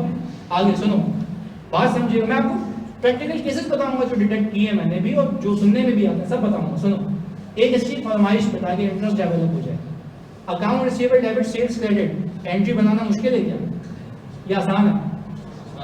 मैं सामने वाले को ये बोलूंगा, आपने सब्सिडी लेजर्स का नाम सुना है? क्या होता है? हर बंदे का, मैं बोलूंगा भाई गफूर से, शकूर से, किसी से भी रिसीवेबल है। रिसीवेबल तो तू ऐसे तो किसी को उधार का माल नहीं देगा, जान पहचान होगी तो देगा ना। पहले बताओ हाँ या नहीं? भाई जान पहचान होगी तो माल बेचेंगे ना, उधार पे कैसे ही किसी को दे देंगे? नहीं। अगर आपके गुड रिलेशन है, आप उसको जानते हैं, तो आप उधार में माल देंगे। आगे सुन ले, मैं आपको बताता हूँ हमने कैसे पकड़ी ये चीजें। हमने बोला भाई आप एक काम करें, रिसीवेबल का टोटल बैलेंस आ रहा है लेट से 5 बिलियन, बिलियंस में कह रहा हूँ, सही है? ये फिगर दे दो।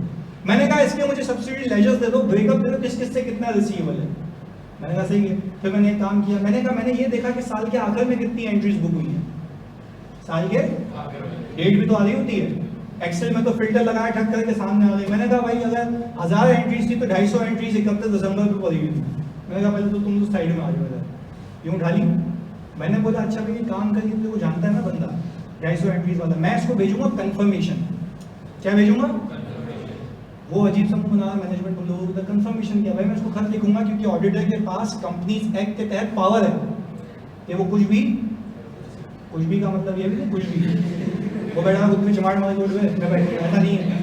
कुछ भी का मतलब बिल्कुल पैरामीटर्स ऑफ लॉ जो उसको पावर्स दी गई। आगे सुनो, मैंने क्या किया, उसको कंफर्मेशन लेटर भेजा। मैंने बोला कि भाई ये कंपनी है, ये कह रही है कि इसने आपको माल इतना भेजा है, अगर आप इसको तस्लीम करते हैं तो सही है, वरना हमें लिख के भेजे कि मेरा इससे कोई ताल्लुक नहीं है।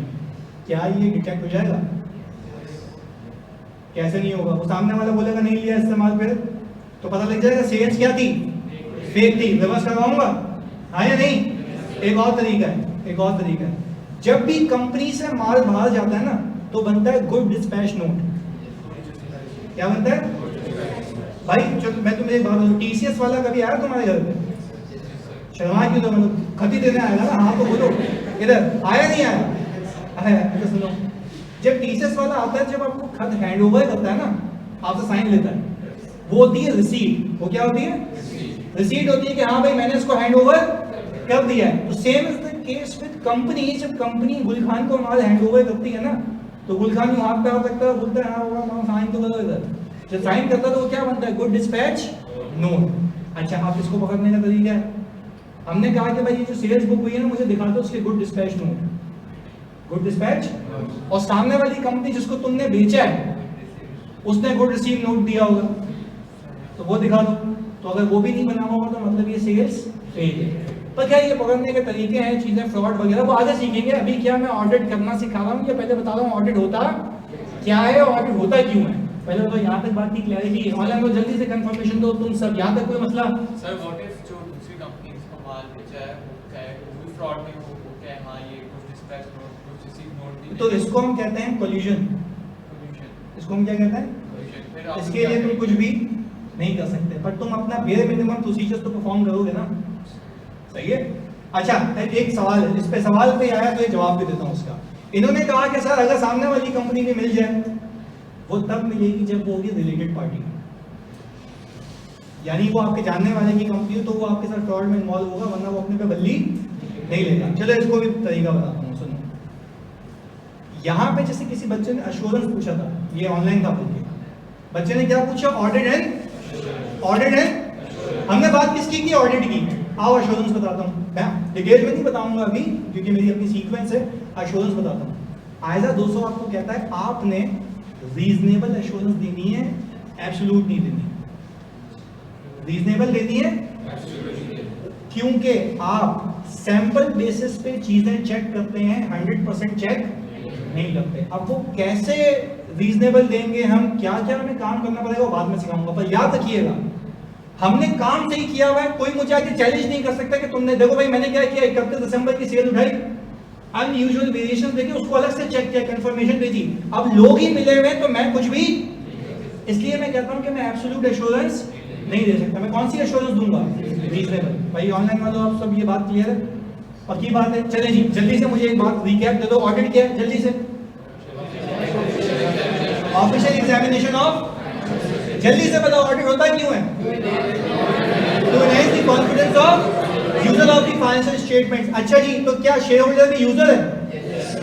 एग्जिस्टिंग भी, पोटेंशियल भी। अच्छा शेयर होल्डर को फाइनेंशियल ऐसे ही चाहिए या ऑडिट हो गए ताकि उसका कॉन्फिडेंस एनहांस हो जाए? ऐसा नहीं हो कि अच्छा ये भी तो गेम है ना, समझिएगा। पास में ऐसे केसेस रहे हैं, बहुत पुरानी बात है, जब तक चीजें इवॉल्व नहीं हुई, टेक्नोलॉजी नहीं आई थी। शेयर होल्डर पैसे डाल के बैठा हुआ इस कंपनी में, बोलता है वो भाई पैसे आएंगे, रिसीवेबल बुक हुए जा रहा है, सेल ऊपर जाए जा रही है, हर साल प्रॉफिट आ रहा है। प्रॉफिट कहाँ जाता है? रिटेन अर्निंग में। कंपनी की बैलेंस शीट क्या हो रही है भाई? रिटेन अर्निंग जब जाएगा तो इक्विटी तो एसेट्स भी। ये तो सोचने का तरीका है ना, व्यू है।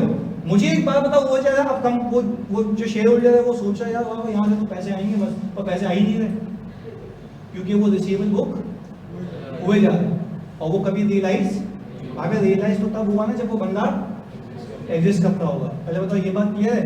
तो ये बात समझने की है। तो सर हम अगर ऑल टुगेदर एक बात को समझें कि ऑडिट करवाया जाता है to enhance the confidence of user of the financial statements, and one of them is bank and one of them is share holder, whether existing और पोटेंशियल। बात क्लियर है? चलिए जी आगे। हमने कहा ये क्या कहलाते हैं, देखो तो आज के बाद जब भी TCWG देखो तो उसका मतलब होगा दोज चार्ज विद गवर्नेंस। इनको गवर्नेंस का जिम्मा दिया गया है, इनको गवर्नेंस का जिम्मा दिया गया है, सही है जी। What is potential share holder? यानी पोटेंशियल शेयर होल्डर का मतलब ये है कि वो शेयर होल्डर जो अभी सोचेगा कि मैं कंपनी में इन्वेस्ट करूं, जल्दी से बताओ वो क्या देख के कंपनी में इन्वेस्ट करेगा? कंपनी के फाइनेंशियल स्टेटमेंट्स, और कंपनी के फाइनेंशियल स्टेटमेंट में अगर कोई भंड है तो क्या, अब देखो मैं एक चीज बताऊंगा यार, बहुत ही सुकून से तामुल से, क्योंकि अब मैं कनेक्ट करूंगा आजा के जार्गन से, बहुत सुकून से सुनना क्योंकि आगे बुक में है ये सारी चीजें। वो कहता ये है कि आपने ऑडिट इसलिए करना होता है, एक तो ये हो गया to enhance the confidence of user, और एक और चीज ताकि यूजर का जो डिसीजन है, वापस सुनिएगा, यूजर का जो डिसीजन है वो इन्फ्लुएंस नहीं हो जाए इस फाइनेंशियल स्टेटमेंट पे जो लिया गया है। अब ये टेक्निकल बात है, वापस से थोड़ा ब्रेक करके बताता हूँ। वो कहता है ये ऑडिट इसलिए भी करवाओ क्योंकि यूजर कौन है? शेयर होल्डर या बैंक। चलो बैंक की इजी एग्जांपल रखो, फिर शेयर होल्डर भी बताता हूँ। बैंक ये डिसाइड करेगा कि लोन दूं या कितना दूं लोन, वो डिसाइड करेगा क्या देख के? फाइनेंशियल्स देख के। वो कहता ये है कि ऑडिट इस तरीके से करो कि जो भी यूजर है फाइनेंशियल स्टेटमेंट्स का, उसका डिसीजन इन्फ्लुएंस ना हो इस फाइनेंशियल स्टेटमेंट्स के बेस पे जो लिया गया है। इसी बेस पे ले रहा है ना। हो सकता है कि अगर इसमें कोई चीज सही हो जाती तो वो ये डिसीजन ना लेता। पहले तो बात समझ आई। इसको हम कहते हैं this could impact the economic decision of user taken on the basis of financial statement. वापस से रिपीट कर देता हूं, अंग्रेजी में तो याद करके आया हूं, सुनो। दिस कुड इम्पैक्ट, बोलो, this could the economic decision of user taken on the basis of financial, और economic decision का मतलब है पैसा लगाना। economic decision का मतलब है, या वो शेयर होल्डर बोलेगा कि भाई मैं बिला वजह इतना मतलब पैसा लगा के बैठा हूँ, यहाँ से पैसा निकाल के कहीं और लगा दूंगा, यहाँ पे तो कमाई नहीं है। पर मैनेजमेंट क्या की जा रही है? सेल्स बुक की जा रही है, अपने बोनसेस लिए जा रही है, जबकि उसका कोई कंपनी से ताल्लुक नहीं है। पहले तो बात समझ आई, पक्की बात है। दोबारा बताऊं, इतनी मुश्किल से इंग्लिश बोली थी। अच्छा बिस्मा क्या बताऊं, दोबारा वापस से बोलो सर जी। हजारों एंट्रीज होती हैं, आप किस तरह ये तो देखो यही समस्या है ना। इन्होंने बोला सर हजारों एंट्रीज होती हैं, आप कैसे सब चेक कर लेंगे? कौन सी एश्योरेंस? पर इसमें से भी मैं तुम्हें रीजनेबल प्रूफ करके दिखाऊंगा, क्योंकि हमारे पास है कंप्यूटर असिस्टेड ऑडिट टेक्निक्स। मैं तुम्हें ईवाई के मॉडल्स तक दिखाऊंगा कैसे वो अलग अलग अनयूजुअल एंट्री निकाल के देगा। मेरी जिम्मेदारी, मैं बताऊंगा। डिसीजन ऑफ इन्वेस्टर वाली बात देखो। अच्छा वापस सुनो भाई, एक इन्वेस्टर है, इन्वेस्टर सही है जी, इन्वेस्टर शेयर होल्डर बोल रहा हूँ। शेयर होल्डर ने इस कंपनी में पैसे लगाए हैं, इसमें भी इसमें भी। अब वो ये देख रहा है कि ये जो मैं लेट्स से इंश्योरेंस का मैं ज्यादा ऑडिट करता हूँ, तो मैंने कहा इंश्योरेंस कंपनी है। वो बोल ये रहा है कि भाई इंश्योरेंस कंपनी का बिजनेस क्या होता है? पॉलिसीज बेचना, कि भाई अगर कोई कार वार डूबे तो आप आगे क्लेम ले जाइएगा। तो रेवेन्यू क्या है? प्रीमियम, और एक्सपेंस क्या है? क्लेम्स। रेवेन्यू क्या है और एक्सपेंस क्या है? क्लेम्स। अच्छा कंपनी क्या कर रही है? रेवेन्यू बुक किए जा रही है और रिसीवेबल बुक किए जा रही है। अच्छा अब वो शेयर होल्डर ये सोच रहा है कि भाई इस कंपनी में तो पैसे रहने देता हूं, यहां से विड्रॉ नहीं करता, वरना ये कंपनी वो बेच देता या डिसॉल्व कर देता। क्या उसका डिसीजन इंपैक्ट हुआ? किस बेस पे? वेरी गुड, फाइनेंशियल स्टेटमेंट्स की बेस पे, क्योंकि वो ये देगी फाइनेंशियल है, क्योंकि हालात वाकई क्या बताते हैं? Financial statements. पहले बताओ ये बात क्लियर है। और एक और चीज, जैसे इसने कहा ना कि सर आप ऑडिट कैसे करते हैं इतनी चीजों का, जब मैं फाइनेंशियल स्टेटमेंट्स में रिसीवेबल देखता हूं ना, तो मैं मानता हूं उसकी एजिंग मतलब कौन सा रिसीवेबल कितना पुराना है। अब 2-3 साल पुराने रिसीवेबल आए तो मतलब वो कभी भी उसका मैं करवा देता हूं प्रोविजन। इसको हम कहते हैं प्रोविजन फॉर बैड डेट्स। खैर वो आगे ऑडिट की बात है, पहले मतलब यहाँ तक की कहानी क्लियर है। चलिए जी अब आगे। नहीं, क्वार्टरली फाइनेंशियल स्टेटमेंट्स बनते हैं बट उसका ऑडिट नहीं होता। ऑडिट होता है एनुअल फाइनेंशियल स्टेटमेंट्स का, लॉ की रिक्वायरमेंट नहीं है। पर मैं आपको बता दूं, कुछ इंटरनेशनल कंपनीज हैं वो क्वार्टरली भी करवाती हैं, वो उनकी एडिशनल है। लॉ के हिसाब से क्या है? एनुअल।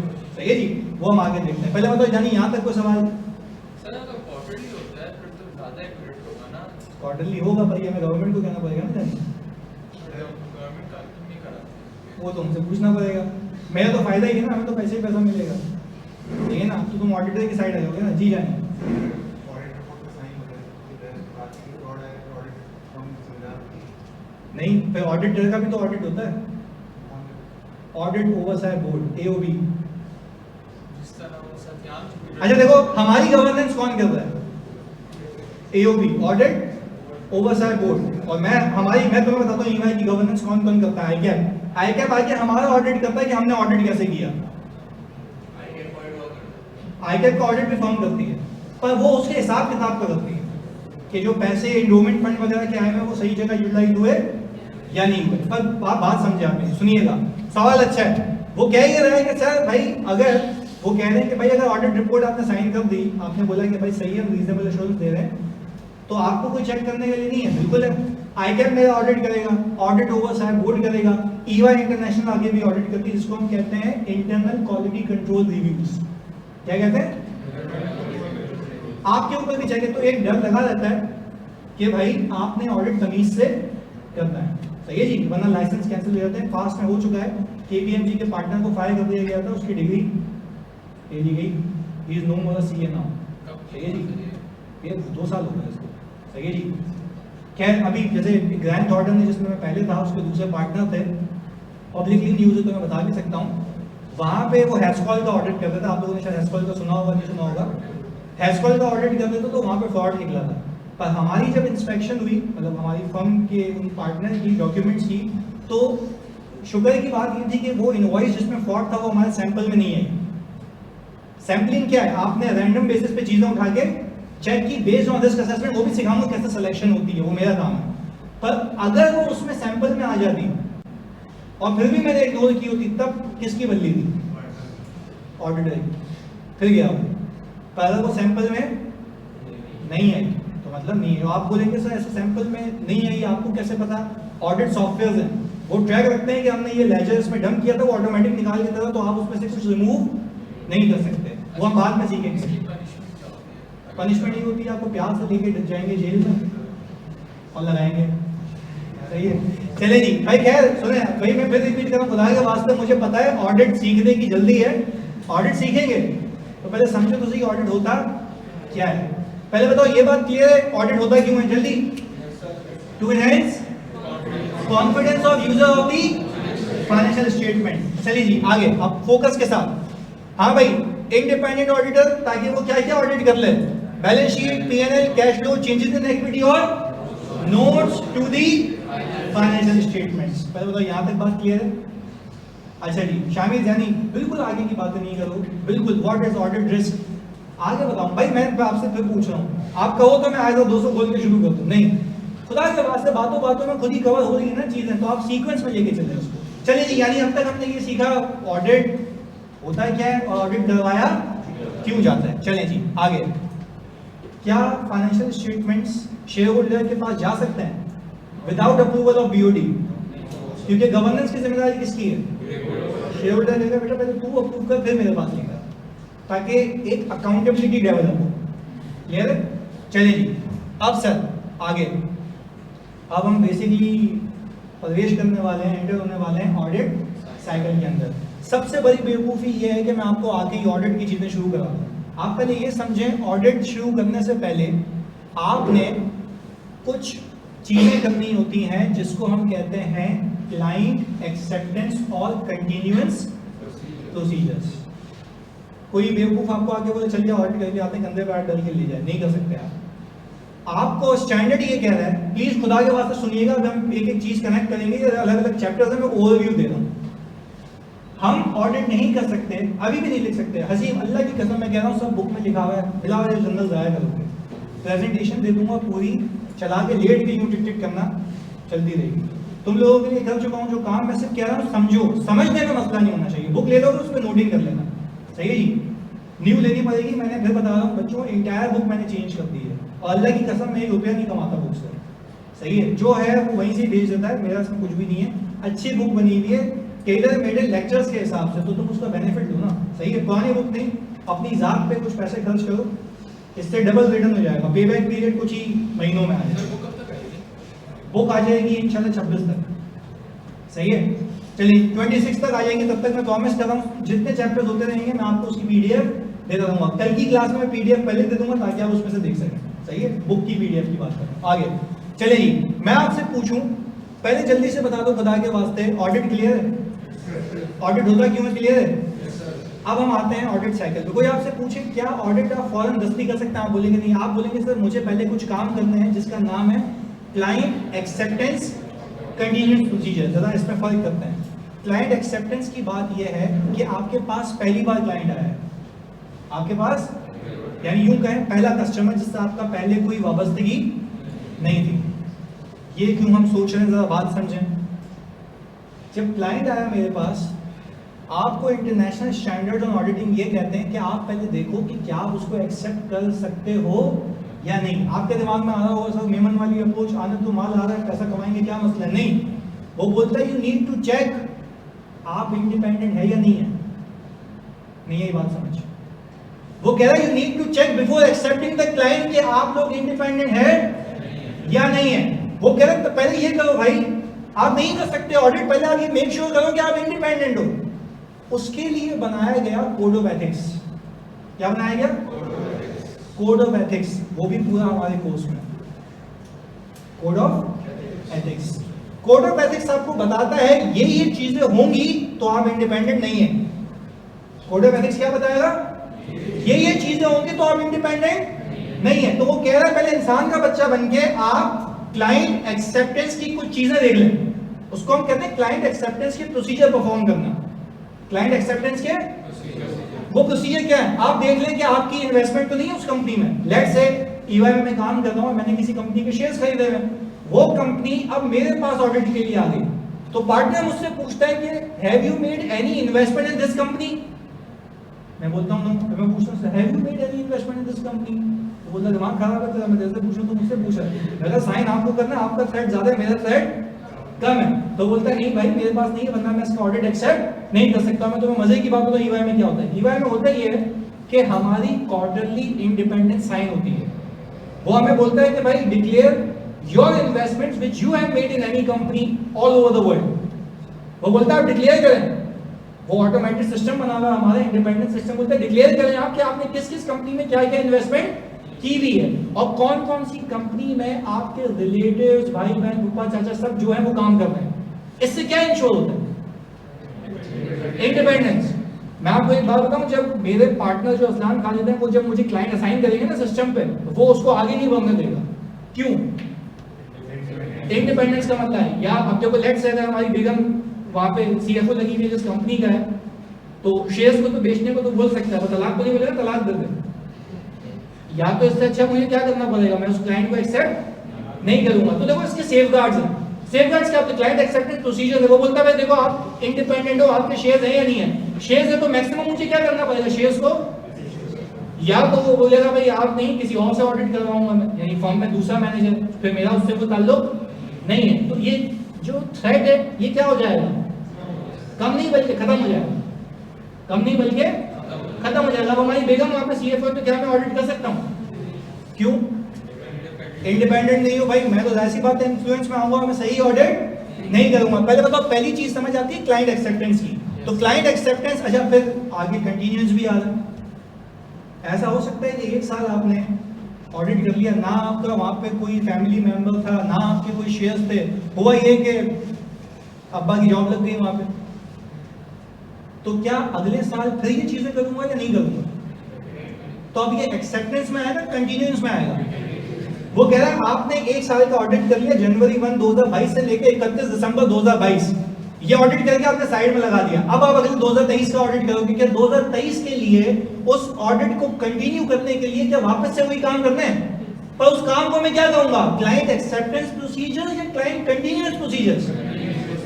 तो कंटीन्यूअस क्यों कह रहे हो? क्योंकि हम ही पहले कर चुके हैं, मुझे इसको क्या करना है? पर अब अपने आप से ये सवाल करना है कि क्या आप इसको कंटिन्यू करने के लायक हैं भी या नहीं। पहले बताओ ये बात क्लियर है? तो सर सबसे पहले ये देखें, सबसे पहले ये समझें, एथिकल रिक्वायरमेंट्स आपने देखनी है। एग्जांपल में partner does not have any shares of the client और partner does not have any relative in the client, वरना ये हालत होगी जो आपके सामने है। सही है जी? अब आगे सुनो, क्लाइंट एक्सेप्टेंस यहां तक महदूद नहीं है। वो कहता ही है कि जिस कंपनी का तुम ऑडिट एक्सेप्ट करने जा रहे हो ना, उसकी बैकग्राउंड इन्वेस्टिगेशन करो। उसकी आपको ये पता लगा उसके डायरेक्टर्स पे नैब के केसेस चल रहे हैं, बात समझे आप? आपको पता लगा कि जिस कंपनी का आप लोग ऑडिट करने जा रहे हैं उनके डायरेक्टर्स पे नैब के केसेस चल रहे हैं। मुझे लगता है तुम लोगों को ऑडिट कर लेना चाहिए, कर लेना चाहिए। क्यों नहीं? ब्लैक लिस्ट तो नहीं है, मसला ये है, अब देखो ऑडिटर क्या दिमाग है वो, इसलिए नहीं कर सकता मैं ऑडिट जानी। सोचने की बात है, जिसको गवर्नेंस दी गई है वही चोर है।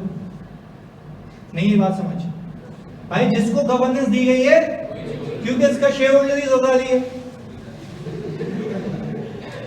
वो किस हादसे में बैठा हुआ ज़रदारी बाबू, वो कह रहे हैं सॉरी भाई अगर मतलब उठा नहीं लेना, ऐसी एग्जांपल दे रहा हूं बच्चों को।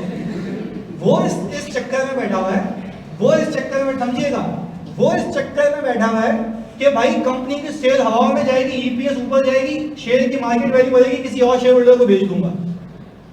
ये पैसे लेके हो गया शार्ट, ये पैसे हो गया लेके। अब मुझे बताओ मसला किसके लिए हो गया? नए शेयर होल्डर के लिए। मसला किसके लिए हो गया?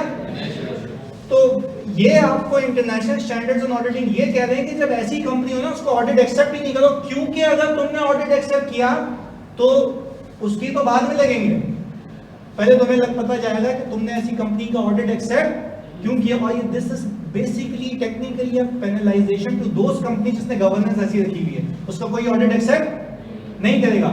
यहाँ पे ईवाई में अगर आज भी मेरे पास कोई नया क्लाइंट आता है ना, उसकी खतरनाक बैकग्राउंड इन्वेस्टिगेशन होती है, उसके डायरेक्टर्स की केसेस देखे जाते हैं कि क्या उस पर कोई केस है या नहीं, ये सारी चीजें आपको सिविल कोड की साइट पे मिल जाती हैं, क्योंकि अब तो एडवांस हाईटेक टेक्नोलॉजीज है हमारे पास, सब पता लग रहा होता है, और हमारा डिपार्टमेंट है सारी चीजें गैदर कर रहा होता है। बट खैर मैं आपसे ये पूछ रहा हूँ क्या बैकग्राउंड इन्वेस्टिगेशन लाजमी है या नहीं है? अब यार बेवकूफी ये होती है, मैं बोलता हूँ ऑडिट करते हैं, भाई पहले ये तो देख लो ऑडिट कर सकते हैं या नहीं कर सकते। पहले हमने बोला ऑडिट होता है क्या, फिर हमने बोला ऑडिट करवाया क्यों जाता है। मैं कह रहा हूँ कि ऑडिट शुरू कर सकता हूँ या क्लाइंट एक्सेप्टेंस और कंटीन्यूअस प्रोसीजर परफॉर्म करूँ। क्लाइंट एक्सेप्टेंस और कंटीन्यूअस, अच्छा क्लाइंट एक्सेप्टेंस और कंटीन्यूअस में क्या सीन है? पहला एथिकल रिक्वायरमेंट, दूसरा बैकग्राउंड इन्वेस्टिगेशन किसकी? क्लाइंट, और क्लाइंट के सीनियर एम्प्लॉइज की, सीनियर मैनेजमेंट की। ऐसे नहीं वहाँ पे पेन घूमना आ रहा तेरे को, मैंने गोली मारता नहीं देखा बोलेगा तेरे को चिपकाता हूँ, आजा, कोई मसले वाली बात नहीं है। अच्छा एक तो चीज़ है, एक तो सवाल है, फिर उसको आगे लेके चलते हैं। जब कोई ऑडिट एक्सेप्ट ही नहीं करेगा तो उसका ऑडिट होगा कैसे? सर भाई मैं ये तो बोल रहा हूँ कि उसका जब कोई ऑडिट नहीं करेगा तो अल्टीमेटली खुद ब खुद कंपनी सामने आ जाएगी, क्योंकि आपने securities and exchange commission of Pakistan को और आपने ऑडिटेड एफएस जमा करवाने होते हैं, वरना वो पूछेगा भाई क्यों नहीं हो रहा ऑडिट, तो जवाब क्या आएगा? इस ऑडिटर ने ऑडिट एक्सेप्ट नहीं किया। फिर हमसे पूछेंगे आपने एक्सेप्ट क्यों नहीं किया, हम बोलेंगे ये रीजन है, तो क्या वो अल्टीमेटली खुद ब खुद के सामने आ जाएगा? This is called overall process की ये बनाया गया जानबूझ के। क्लियर है? तुम लोगों को सिंपैथी क्यों है भाई कंपनी को? बोले ऑडिट कौन करेगा? अब भाई तुम अपनी सोचो ना कि तुम ऑडिटर हो। अच्छा अगर मैं ऑडिट एक्सेप्ट कर लेता, बल्ली किसकी है? क्यों? क्योंकि आपने ऐसी कंपनी का ऑडिट एक्सेप्ट कर लिया है जो कि आपको पता है कि उसमें सब गलत होगा, सब मिले हुए होंगे, जो कि कभी सही नहीं हो सकता। आपको अच्छा भाई पहले दिन पे पता है कि सब गलत है, तो क्या लिखोगे? Reasonable assurance. तो जब पहले दिन पे पता है तो क्या ऑडिट एक्सेप्ट करना फिजिबल है या नहीं है? नहीं है, नहीं करूंगा सर एक्सेप्ट। कोई तो करेगा ना ऑडिट।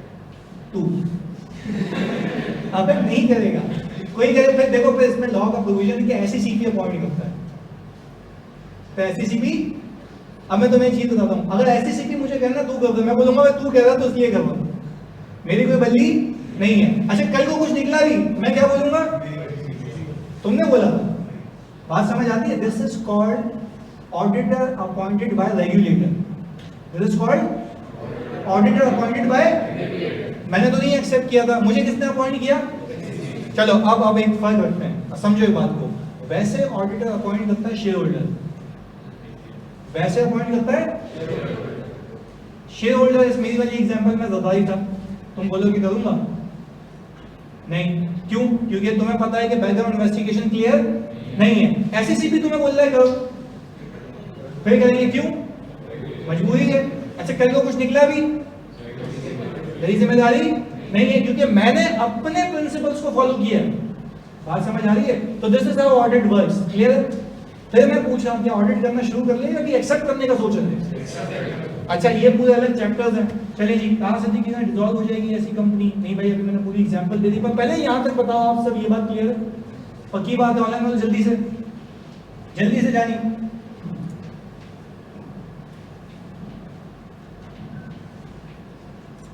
अच्छा जी, अब मुझे एक बात बता दें कि directors are involved in fraud, non नैब और एफबीआई केसेस, ये सारी चीजें। अब एक और चीज आपने कहा, तो एक मिनट रुक जाओ, मेरे मौलवी के साथ चलते हैं, एक मिनट रुक जाओ बस जानू प्लीज। 10 मिनट रहेंगे? 15 मिनट ना, 5 मिनट में मैं खत्म कर दूंगा, सही प्रॉमिस। इधर अब मुझे एक बात बताओ, तीसरी चीज आ रही है क्लाइंट एक्सेप्टेंस और कंटिन्यूस प्रोसीजर के अंदर कि आप अपनी कॉम्पिटेंस एंड कैपेबिलिटीज को चेक करें। एग्जांपल दे रहा हूं मैं, अगर जैसे 2020 में रिसेंटली क्वालिफाई हुआ जनवरी में, मैं एचबीएल को कह रहा हूं मैं तुम्हारा ऑडिट कर दूंगा, हबीब बैंक 1800 ब्रांचेस हैं, क्या पॉसिबल है प्रैक्टिकली? क्यों? कॉम्पिटेंस है, कैपेबिलिटीज नहीं है, क्योंकि इतने रिसोर्सेज अवेलेबल। अगर यही ईवाई गए, केपीएमजी गए, फर्गूसंस गए, कर सकते नहीं कर सकते? कर सकते हैं। चलो एक और चीज, इसकी एग्जांपल सुनो। वो कह रहा है कि भाई सही है, तुम इंडिपेंडेंट हो, मान लिया, क्लाइंट पे कोई मसला नहीं है, मान लिया। तुम ये देखो कि तुम्हारी औकात भी है सिर्फ क्लाइंट को ऑडिट करने की या नहीं, क्योंकि अगर देखो मेरी बात सुनो, 1800 ब्रांचेस हैं, उसकी ऑडिट अप्रोच तुम्हारे पास स्टाफ ही नहीं, कहां से लाओ? तो तुम्हारे पास स्टाफ नहीं है, इतनी स्किल्स नहीं है तुम्हारे पास, तो तुम उस कंपनी का ऑडिट नहीं कर सकते, क्योंकि तुम्हें पता है कि तुम सही तरीके से चेक नहीं कर पाओगे, अश्योरेंस क्या, रीजनेबल अश्योरेंस भी नहीं दे पाओगे। क्यों? क्योंकि तुम्हारे पास इतनी कैपेबिलिटीज अवेलेबल नहीं है। तो एवन मैं तुम्हें भी एग्जांपल देता हूं, केपीएमजी ने इस बार कोई मल्टीपल हायरिंग्स की हैं, हद से ज्यादा हायरिंग्स की हैं, सिर्फ इसलिए कि उसके बाद बैंक्स के ऑडिट आ रहे थे, उसने अपनी कैपेबिलिटी को बरकरार रखने के लिए किया। अगर उसके पास स्टाफ नहीं होता, क्या वो ऑडिट कर पाती? क्यों? रीजन? चलो एक और भी चीज सुनाता हूं। पार्टनर है, पार्टनर के पास बैंकिंग का 25 साल का एक्सपीरियंस है, पर नीचे उसने जो मैनेजर लगाया ना, वो शुगर मिल्स का ऑडिट करके आया हुआ, और उसके पास नीचे कोई भी ऐसा मैनेजर नहीं है जिसको बैंकिंग की नॉलेज हो। क्या वो ऑडिट कर पाएगा? Sir, that person is competent, उसने सीए किया है, बट वो केपेबल नहीं है, क्योंकि उसके पास उस फील्ड की नॉलेज नहीं है।